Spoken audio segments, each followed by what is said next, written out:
मेरा 22 साल का नौकर मेरे ही घर पर सोता था। मैं हमेशा उसे एक साधारण नौकर ही समझती थी। एक दिन अचानक वो मेरे सामने आकर कहने लगा कि मैडम आप मुझे छोटा मत समझिए। उस रात जब मैंने उसकी तरफ देखा तो मैं हैरान रह गई। राजू अब पहले जैसा नहीं रहा, बल्कि एक समझदार व्यक्ति की तरह व्यवहार कर रहा था। एक दिन मैंने उसे काफी देर तक पुकारा, लेकिन कोई जवाब नहीं मिला। उसे खोजते हुए मैं उसके कमरे में गई। वहाँ मैंने देखा कि राजू अभी अभी नहाकर बाथरूम से बाहर आया था। उसके शरीर पर अभी शर्ट नहीं थी। मैंने पहली बार उसे इस तरह देखा। राजू का शरीर बहुत मजबूत था, मानो किसी बॉडी बिल्डर की तरह। मैं हैरानी से उसे देखती रह गई। कई सालों बाद मैंने किसी लड़के को इस नजरिए से देखा। मैं उसे एकटक देखती रही। फिर मैंने राजू को, मेरा नाम जिया है, भले ही मैं 38 साल की हूँ, लेकिन मैं अपने शरीर का बहुत ध्यान रखती हूँ, इसीलिए मेरी उम्र ज्यादा नहीं लगती।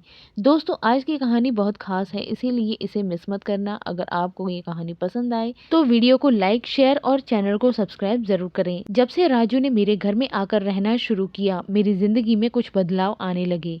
शुरुआत में मैंने सोचा था कि राजू छोटा है, वो कुछ नहीं समझेगा, लेकिन धीरे धीरे उसका असली चेहरा मेरे सामने आने लगा। मैंने कभी सोचा नहीं था कि 22 साल का एक लड़का मेरी जैसी 38 साल की महिला की जिंदगी में इतनी खुशी लेकर आएगा। राजू 22 साल का लड़का था, जिसे मैं गांव से अपने घर में काम के लिए लेकर आई थी। मेरे घर में सिर्फ मैं और मेरा 1 साल का बेटा था। जब मैं काम पर जाती थी, राजू मेरे बच्चे का ख्याल रखता था और मेरे घर में ही रहता था। मैंने शादी नहीं की थी, फिर भी मैं माँ बनी थी। मेरे प्रेमी ने मुझे शादी का वादा करके मुझसे प्यार का नाटक किया था। जब मैं प्रेग्नेंट हो गई और उससे शादी के लिए उसके घर गई, तो वहां जाकर देखा कि उसकी शादी हो रही थी। उसने मेरे साथ प्यार का झूठा नाटक किया था, लेकिन उसी समय किसी और लड़की से शादी कर ली। मेरे गर्भ में जो बच्चा था उसे खत्म करने का मेरा मन नहीं हुआ। जब मैंने अबॉर्शन कराने का सोचा, तब बहुत देर हो चुकी थी, क्योंकि मैं लगभग 5 महीने की प्रेग्नेंट थी। मेरे माता पिता ने मुझे और मेरे बच्चे को अपनाने से इनकार कर दिया, इसीलिए मैंने अकेले रहना शुरू कर दिया। कुछ महीने पहले मैं अपने दादा के 90वें जन्मदिन के लिए गांव गई थी। मेरे दादा ने मुझे उस खास दिन के लिए इनविटेशन भेजा था, इसीलिए मैं वहां गई थी। मेरे दादा ने मेरे बेटे को प्यार से गोद में उठा लिया और वो उनके साथ खेल रहा था। उसी समय ऑफिस से मेरे फोन पर कॉल आया। कुछ देर फोन पर बात करने के लिए मैं बाहर चली गई। जब मैं वापस आई तो मैंने देखा कि मेरा बेटा प्रवेश अब दादा के पास नहीं था, बल्कि घर के एक कर्मचारी के पास था। मैंने देखा कि प्रवेश उस कर्मचारी के साथ बड़ी खुशी से खेल रहा था। मैं अपने बेटे को उससे लेने ही जा रही थी कि वो कर्मचारी मुझे रोकते हुए बोला कि मैडम, क्या आप मेरी थोड़ी मदद करेंगी? मुझे पैसों की ज़रूरत नहीं है, मुझे सिर्फ काम चाहिए। उसने अपना परिचय देते हुए कहा कि मेरा नाम राजू है, मैं पहले इस घर के पशुपालन की देखभाल करता था, लेकिन अब मालिक पशुओं को बेचने की सोच रहे हैं। अगर आपके पास कोई काम हो तो प्लीज मुझे दे दें, मुझे इसकी बहुत ज़रूरत है। मेरे माता पिता भी मजदूरी करते हैं, इसीलिए मेरे लिए काम बहुत ज़रूरी है। तब मैंने कहा कि मुझे अपने बच्चे की देखभाल के लिए किसी की ज़रूरत है, लेकिन इसके लिए तुम्हें शहर आना होगा। मैं इस काम के लिए तुम्हें हर महीने 7,000 रुपये दूंगी। राजू ने मेरा प्रस्ताव सुनकर शहर आने के लिए तैयार हो गया। प्रवेश उसके साथ बहुत अच्छे से रहता था। ये देखकर मैंने राजू को अपने घर लाने का फैसला किया। राजू तभी से मेरे घर में रहने लगा। उसने कहा था कि हर 4 महीने में जब कुछ पैसे जमा हो जाएंगे, तब वो अपने गांव वापस जाएगा। राजू पूरे दिन मेरे बेटे की देखभाल करता और घर के कामों में मेरी मदद करता। राजू को हमारे घर आए 1 महीना हो चुका था। इस 1 महीने में उसने अपना काम बहुत ईमानदारी और लगन से किया। मुझे राजू बहुत पसंद आने लगा। उसके देखभाल में मेरे बेटे की सेहत में सुधार आने लगा। मैं ये देखकर हैरान थी कि मेरा बेटा प्रवेश, जो पहले मुझे बहुत परेशान करता था, अब राजू के हाथ से आसानी से खाना खा लेता था। मैंने राजू को घर में रहने के लिए अलग कमरा दिया हुआ था। एक रात मेरा बेटा बहुत रो रहा था और किसी तरह शांत नहीं हो रहा था। उसके रोने की आवाज सुनकर राजू मेरे कमरे में आया और उसने प्रवेश को मुझसे लेकर अपनी गोद में ले लिया। जैसे ही प्रवेश राजू के पास गया, वो एकदम शांत हो गया। रात काफी हो चुकी थी और प्रवेश राजू को छोड़ना नहीं चाह रहा था, इसीलिए मैंने राजू से कहा कि वो मेरे कमरे में ही रुक जाए। उस दिन मैंने बहुत सुंदर नाइटी पहनी थी। राजू मेरी बात मानकर रुक गया। सुबह जब मैं उठी तो मैंने देखा कि प्रवेश राजू के गले लगकर सो रहा है। राजू मेरे बेटे के लिए एक आदर्श देखभाल करता बन गया था। उस रात के बाद से राजू प्रवेश के लिए मेरे कमरे में ही रुकने लगा। राजू के आने के बाद सब कुछ ठीक चल रहा था और उसके काम के प्रति ईमानदारी देखकर मैं बहुत खुश थी। एक बार छुट्टी के दिन मैं राजू को लेकर शॉपिंग मॉल गई। वहाँ मैंने उसके लिए कुछ अच्छे कपड़े खरीदे और सैलून में उसका नया हेयर स्टाइल करवाया। राजू नॉर्मल तरीके से रहता था, लेकिन उस दिन मैंने उसका पूरा लुक बदल दिया। नए रूप में राजू को देखकर मैं खुद भी विश्वास नहीं कर पा रही थी कि जो कल तक एक साधारण कर्मचारी था, वो इतना स्मार्ट और अट्रैक्टिव लग रहा था।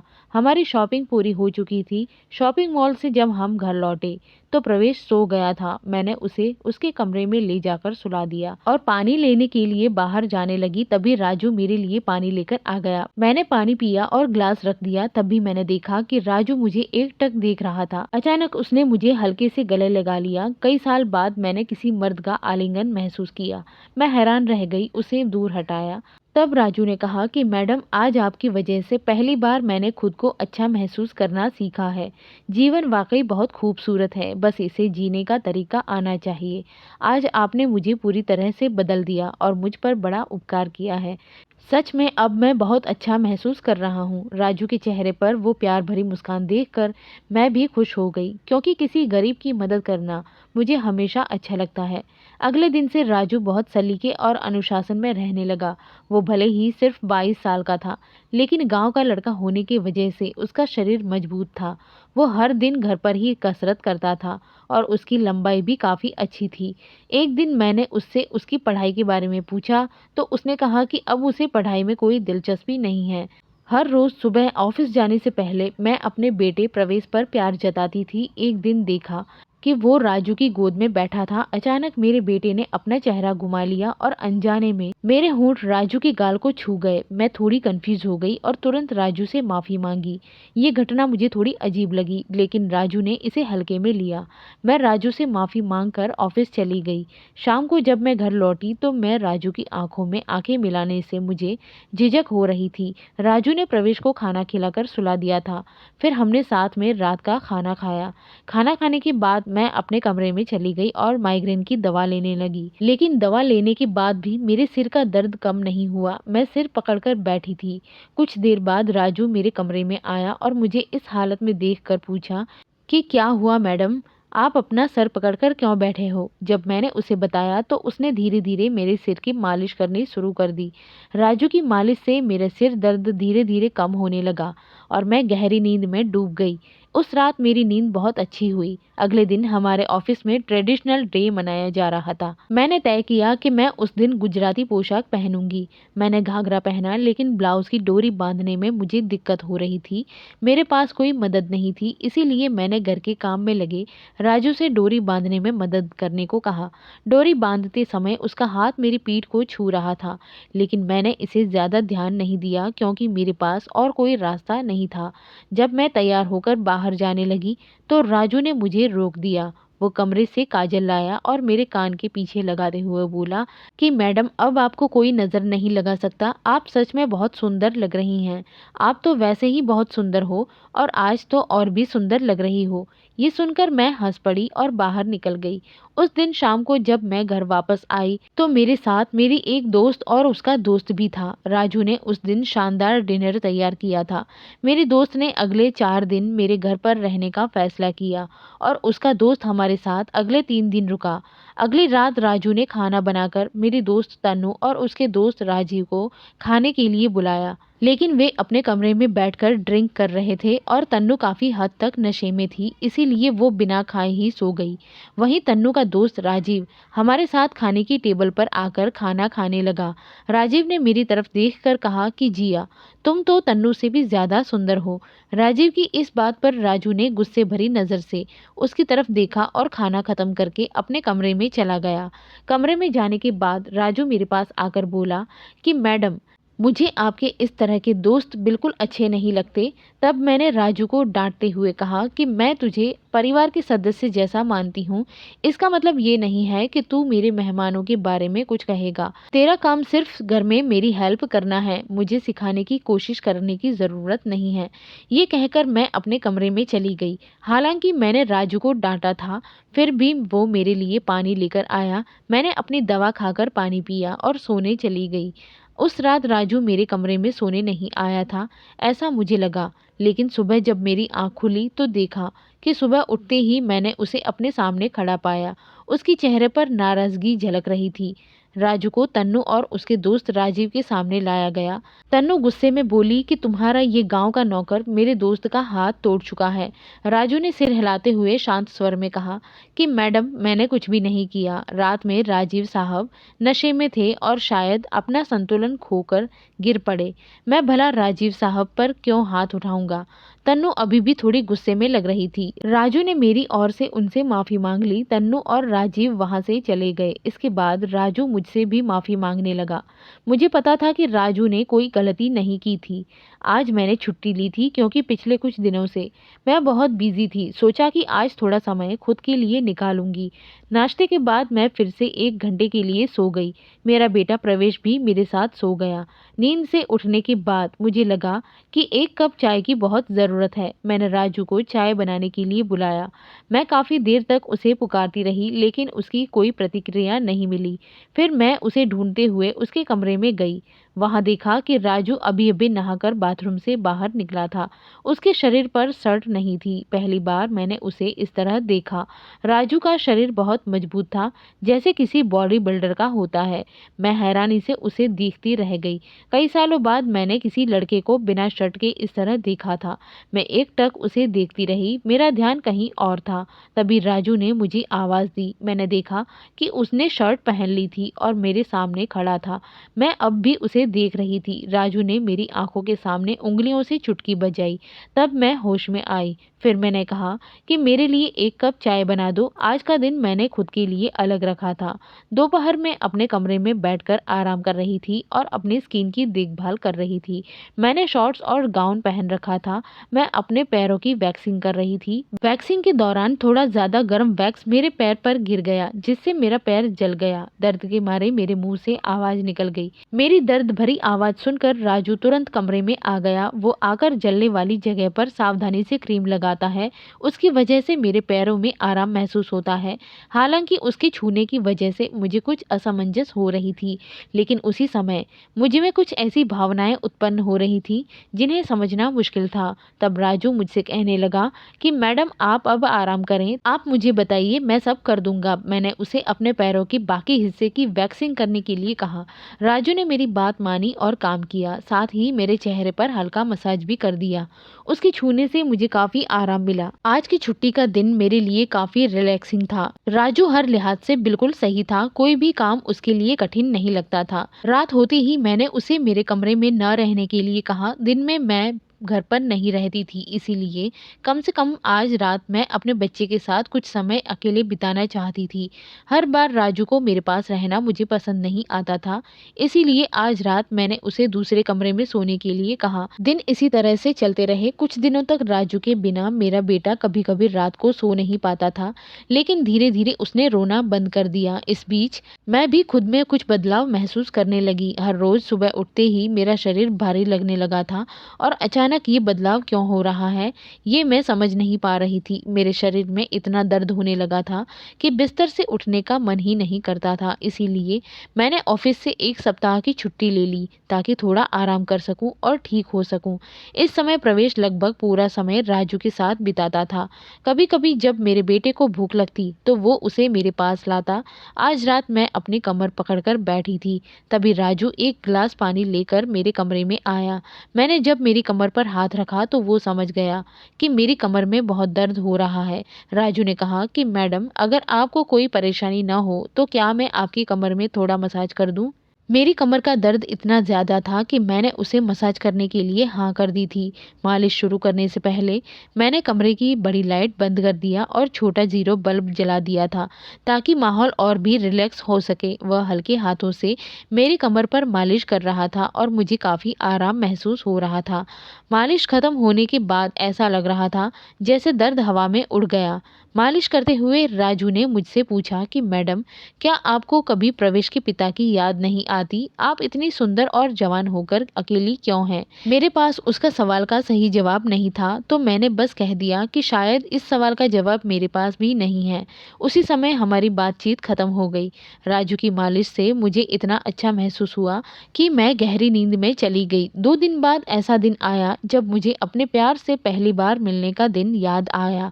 उस दिन से लेकर अब तक मैं खुद को किसी न किसी काम में व्यस्त रखने की कोशिश करती थी ताकि मुझे उसकी याद ना आए। लेकिन रात के अंधेरे में उसकी याद बहुत सख्त हो रही थी। वो अब मेरे साथ नहीं है, लेकिन जब भी मैं अपने बेटे प्रवेश को देखती तो उसकी याद आती। आज मैं अपनी भावनाओं को और नहीं रोक पाई। कमरे में बैठी अचानक मैं रो पड़ी। मेरा बेटा मेरे पास सो रहा था, लेकिन उस समय मुझे उसका भी ख्याल नहीं था। आज तो मैंने अपनी दवाई भी लेना भूल गई थी। रात में राजू एक गिलास पानी लेकर मेरे कमरे में आया। मुझे रोते हुए देखकर उसने मुझे पानी पिलाया और मैं थोड़ी शांत होने पर उसने मुझे दवाई दी। मेरे रोने की आवाज़ सुनकर प्रवेश थोड़ी हलचल करने लगा। तब राजू मुझे अपने कमरे में ले गया। वहां जाकर मैं अपने भावनाओं को और संभाल नहीं पाई और अचानक राजू को गले लगा लिया। मेरी भावनाएं जैसे कंट्रोल से बाहर हो गई। मेरे दुख को सुनकर राजू चुपचाप मेरे आंसू पोंछने लगा। मैंने उसके कंधे पर हाथ रखते हुए कहा कि आज मैं तुम्हारे पास रहना चाहती हूँ। आज मैं रिलैक्स फील करना चाहती हूँ। राजू थोड़ी हैरानी से बोला कि मैडम, मुझे तो ये सब समझ में नहीं आता। इसकी बात सुनकर मैं हंस पड़ी और उसके पास बैठ गई। उस रात मैं उसके कमरे में थी, लेकिन सुबह जब उठी तो देखा कि मैं अपने कमरे में थी और बाहर जाकर देखा तो राजू प्रवेश को दूध और बिस्किट खिला रहा था। मैं अपने बेटे के बारे में भूल गई थी, लेकिन राजू उसे कभी नहीं भूला। वो हम दोनों को खुश रखने की पूरी कोशिश करता था। रात की थकान की वजह से मैं सुबह काफ़ी देर से उठी। पूरे दिन राजू मेरे साथ आंखें नहीं मिला पाया। आज मेरी दोस्त मुझसे मिलने आई थी। उसने राजू की तरफ एक बार भी नहीं देखा। राजू ने उसे पानी दिया और फिर चुपचाप अपने कमरे में निकल गया। थोड़ी देर बात करने के बाद तन्नू जाने के लिए तैयार हो गई। जाते वक्त उसने कहा कि जितनी जल्दी हो सके तुम्हारे इस नौकर को निकाल दो। बाहर से जितना सरल लगता है वो उतना सरल नहीं है। तन्नू की बात का मैंने ज्यादा ध्यान नहीं दिया। रोज की तरह रात के खाने के बाद राजू मेरे कमरे में एक गिलास पानी लेकर आया। उसने प्रवेश को सुला दिया था। आज मैं नहीं, सिर्फ प्रवेश सो रहा था और राजू उसकी देखभाल कर रहा था। मैंने कमरे का लाइट बंद करके सो गई। कुछ देर बाद प्रवेश के रोने की आवाज़ से मेरी नींद खुली। मैं उठने वाली थी कि अचानक उसके रोने की आवाज़ रुक गई। फिर मैंने कमरे का दरवाज़ा खुलने की आवाज़ सुनी। मैंने चुपचाप देखा तो राजू मेरे कमरे में घुस आया। उसने देखा कि मैं सो रही हूँ या नहीं। वो फिर मेरा मोबाइल उठा ले गया। उसके इस बर्ताव को देखकर मैंने जल्दी से लाइट जला दी। मुझे जागते देख राजू चौंक गया। मैंने उसके हाथ से मोबाइल छीन लिया और पूछा कि राजू, ये क्या कर रहे हो? इतनी रात को यहाँ क्या कर रहे हो? वो कुछ नहीं कह सका और जाने की कोशिश करने लगा, लेकिन मैंने उसे इतनी आसानी से जाने नहीं दिया। मैंने उसे वो वीडियो दिखाया जो तन्नू ने एक दिन मुझे दिखाया था। उस वीडियो में राजू और राजीव के बीच मारपीट हो रही थी। उस दिन राजीव का मोबाइल कैमरा गलती से ऑन हो गया था और पूरा घटनाक्रम रिकॉर्ड हो गया था। ये वीडियो देखने के बाद मैंने राजू पर नज़र रखना शुरू कर दिया था। मैंने राजू से पूछा कि राजू, तुमने झूठ क्यों बोला? तुमने राजीव पर हाथ क्यों उठाया? राजू थोड़ी देर चुप रहा और फिर बोला कि अगर कोई आपको नुकसान पहुंचाने की कोशिश करेगा तो मैं ऐसे ही करूंगा। मैम, उस रात राजीव नशे की हालत में आपके कमरे में घुस आया था और वो आपके साथ बुरा बर्ताव करने की कोशिश कर रहा था, इसीलिए मैंने उसके ऊपर हाथ उठाया। राजू की बात सुनकर मैं हैरान रह गई और बोली कि ठीक है, मैं तुम्हारी बात मानती हूँ, लेकिन तुम मेरे पानी में नींद की गोलियां क्यों मिला रहे थे? राजू ने कहा कि मैम, आपने सही कहा। हाँ, मैंने आपके पानी में नींद की गोलियां मिलाई थी ताकि आप सो सकें, लेकिन मैं आपके साथ कुछ भी गलत करना नहीं चाहता था।